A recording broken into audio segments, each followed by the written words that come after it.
নমস্কার বন্ধুরা, ভাস্বতী রান্নাঘরের তরফ থেকে আপনাদের সবাইকে স্বাগত। আজ আবার চলে এসেছি একটা নতুন রেসিপি নিয়ে। দেখতে পাচ্ছেন এখানে একটা প্লেটের মধ্যে দুটো বিট রয়েছে। আজকে করব বিট বাটা।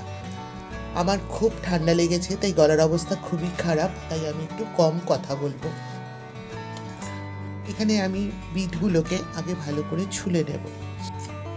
বিটের গায়ের খোসাগুলো আমি ফেলে দিচ্ছি।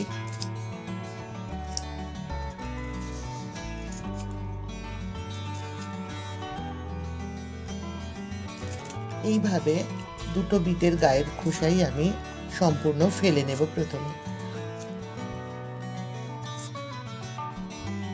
দুটো বিটেরই গায়ের খোসা ফেলা হয়ে গেছে। এবার এগুলো সামনের দিকটার পেছন দিকটা একটু ফেলে দেব।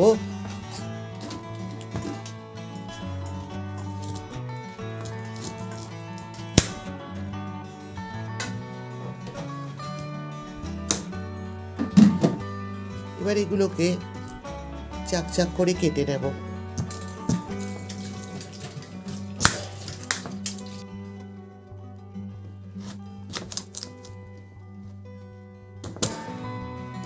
বিট দুটোকে টুকরো করে নিয়েছি। এবার এগুলোকে একটু সেদ্ধ করে নেব। বিটগুলো ভালো করে ধুয়ে একটা কুকারের মধ্যে নিয়ে নিয়েছি। এবার কুকারে মুখ বন্ধ করে দিয়ে দুটো সিটি দিয়ে নেব। বিটটা কুকারে আমি দুটো সিটি দিয়ে ভালো করে সেদ্ধ করে নিয়েছি। তারপর কুকার থেকে সিটিটা বেরিয়ে গেলে পরে আমি এখানে ঠান্ডা করে আপনাদেরকে দেখাচ্ছি। এবার এটাকে আমি ভালো করে বেটে নেব। একটা মিক্সিং বোল নিয়ে নিয়েছি। এর মধ্যে আমি বিটগুলো দিয়ে দিচ্ছি একে একে। বিটগুলো কিন্তু ঠান্ডা হলে তবেই মিক্সিং বোলে দেবেন, না হলে মিক্সারটা খারাপ হয়ে যাবে। সবটা বিট আমি এর মধ্যে দিয়ে দিলাম। এবার দিয়ে দেবো আন্দাজ মতন কাঁচা লঙ্কা। আপনারা যেরকম ঝাল খান সেটা বুঝে লঙ্কা ব্যবহার করবেন। এবার এর মধ্যে একে একে দিয়ে দেবো কাঁচা লঙ্কা। আমি 5টা কাঁচা লঙ্কা দিয়েছি। আপনারা যেরকম ঝাল খান সেটা বুঝে লঙ্কা দেবেন। আর দিচ্ছি 14 কোয়া ছোট বড় মিলিয়ে রসুনের কোয়া। আর দিয়ে দেব সাদা তিল। আমি এখানে 3 চামচ সাদা তিল দিচ্ছি। আপনাদের ঘরে যদি সাদা তিল না থাকে তাহলে পোস্ত ব্যবহার করতে পারেন।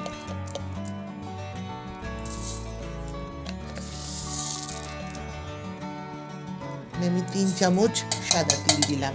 এবার সবগুলো ভালো করে একটা পেস্ট রেডি করে নেব। বিটের এই পেস্টটা দেখুন রেডি হয়ে গেছে। এবার আমি রান্নার দ্বিতীয় পর্যায়ে যাচ্ছি। চলুন। গ্যাস অন করে কড়াই বসিয়ে দিয়েছি।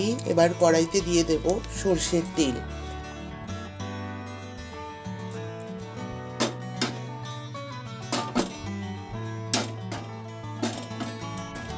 এবার তেলে ফোড়ন হিসেবে দিয়ে দেব একটা শুকনো লঙ্কা, দুভাগ করে দিচ্ছি। আর দিয়ে দেব হাফ চামচ কালো জিরে।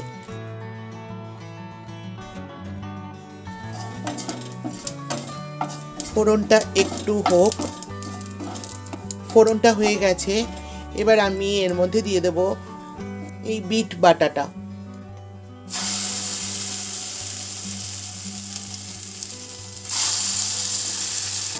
সবটা বিট বাটাই আমি দিয়ে দিয়েছি। এবার বিটটা ভালো করে ফোড়ন সাথে মিশিয়ে ভালো করে নাড়তে থাকবো যতক্ষণ না পর্যন্ত ওর জলটা শুকিয়ে যাচ্ছে।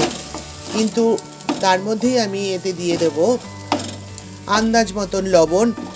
লবণটা খুব একটা বেশি দেওয়া চলবে না, কারণ এটা একদম টেনে যাবে। আর সামান্য চিনি, লবণ দিয়ে দিলাম। আর দিয়ে দিচ্ছি হাফ চামচ চিনি। আমি এখানে কোনো হলুদের গুঁড়ো ব্যবহার করব না। আপনারা ইচ্ছে করলে হলুদ ব্যবহার করতে পারেন, তবে সেটা সম্পূর্ণ আপনাদের ইচ্ছের ওপর নির্ভর করছে। এখানে হলুদ ব্যবহারের এমনি কোনো প্রয়োজন নেই। এটা একদম নাড়তে নাড়তে জলটা সম্পূর্ণ টানিয়ে একদম শুকনো দলার মতো করে নেব। বন্ধুরা দেখুন, বিট বাটাটা জলটা সম্পূর্ণই টেনে গেছে।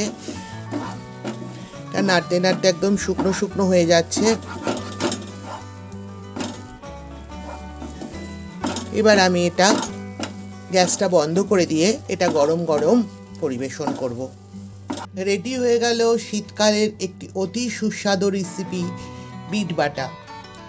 এই গরম গরম ভাতের সাথে একটি অসাধারণ লাগে। যারা বিট খেতে চান না তারাও এইভাবে বিট বাটা করে দিলে চুপ করে খেয়ে নেবে। আমার এই রেসিপিটি ভালো লাগলে অবশ্যই লাইক করবেন, শেয়ার করবেন, আমার চ্যানেলটিকে সাবস্ক্রাইব করে পাশে থাকা বেল আইকনটি ক্লিক করবার অনুরোধ রইল। ভালো থাকবেন, সুস্থ থাকবেন। আজ আসি, আবার দেখা হবে এরকমই কোনো রেসিপি নিয়ে আপনাদের সঙ্গে। ততক্ষণের জন্য টাটা।